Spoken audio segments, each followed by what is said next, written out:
C'est des êtres humains. Parce que chacun trouve son compte. Et je profite pour vous rappeler une petite histoire qui s'est passée dans un village français.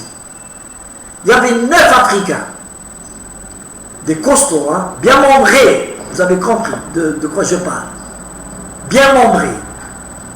Et le préfet a signé le truc pour les expulser. Le jour où ils ont voulu les expulser, il y a eu une manifestation de femmes vieilles, un mélange de femmes qui sont opposées à leur expulsion. Et pourquoi? Vous le devinez, j'espère. C'est parce que les vieilles chouettes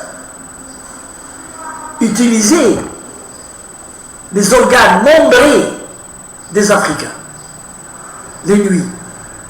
Et ils ont défendu que les becs pour qu'ils ne soient pas expulsés. C'est ça, la France. C'est ça qui va perdre la France. Donc, la guerre civile, elle est en gestation en France. Parce que chaque fois, il y a une montée. Il y a une montée de la puissance des bandits, de la racaille. Chaque fois, ils gagnent et ils accélèrent. Et je vais vous montrer un autre article. Pour rigoler, hein. Regardez.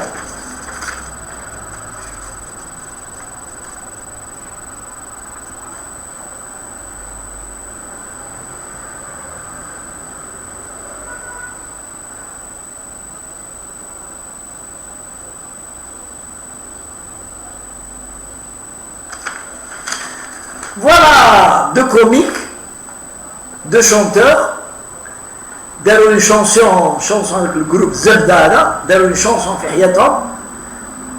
Ils sont devenus, ils peuvent donner leurs avis en sociologie. Ils sont d'origine maghrébine, donc, mais ils vivent en France, ils sont des Français de double nationalité. Qu'est-ce qu'ils ont dit selon le journal? La radicalité et la réponse légitime au mépris.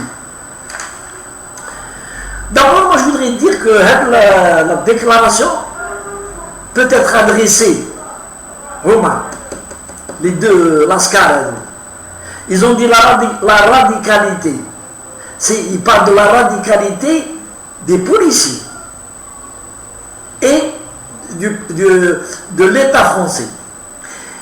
Et la réponse légitime au mépris, c'est-à-dire ce qui se passe aujourd'hui, la banlieue, toutes les émeutes, les incendies, les vols, les agressions, sont en fait une réponse légitime au mépris.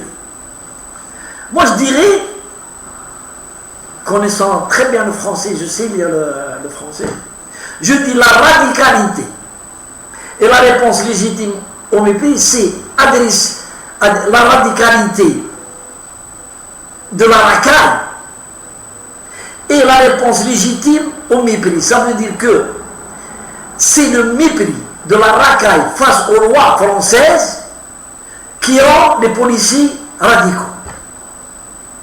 Et ce qui s'est passé, le garçon avec Maher, je ne sais pas comment il s'appelle. Comment un gosse de 17 ans, connu des services de sécurité, il a des antécédents judiciaires, refuse de se soumettre à un ordre de 2 agents dépositaires de l'ordre public. Oui, j'ai jamais vu ça de ma vie. Aux États-Unis, un des policiers a tué Wahed parce qu'il a refusé de se laisser contrôler. Un garçon qui refuse de s'arrêter pendant des kilomètres et des kilomètres aux injonctions des motards et qui était arrêté, refuse de couper le moteur et il il a encore fait la première et il a voulu démarrer. Alors, je reviens au président couille molle, Macron. Macron, sans attendre la décision de la justice, sans attendre l'enquête, sans attendre rien, il dit une déclaration pour tenter d'apaiser les émeutiers en disant il parle du policier, c'est un acte inexcusable. Ça veut dire il incrimine le policier d'avoir tué de sang-froid le jeune mâle. Donc il emmerde la présomption d'innocence. Un gars qui a reçu des gifles, je parle de Macron, qui a reçu des gifles, et qui n'a pas voulu déposer plainte contre celui qui l'a giflé, pour avoir la face d'ange auprès des Français. Non, c'est un bon président, il est honnête. Alors que lui, c'est un calculateur. Il utilise la face d'ange pour tromper les Français. Et il les a bien entubés. Donc, moi, je parle des zigotos, la radicalité. Anéa, je ne vis pas en France. Et en France, je n'y vais plus depuis 20 ans.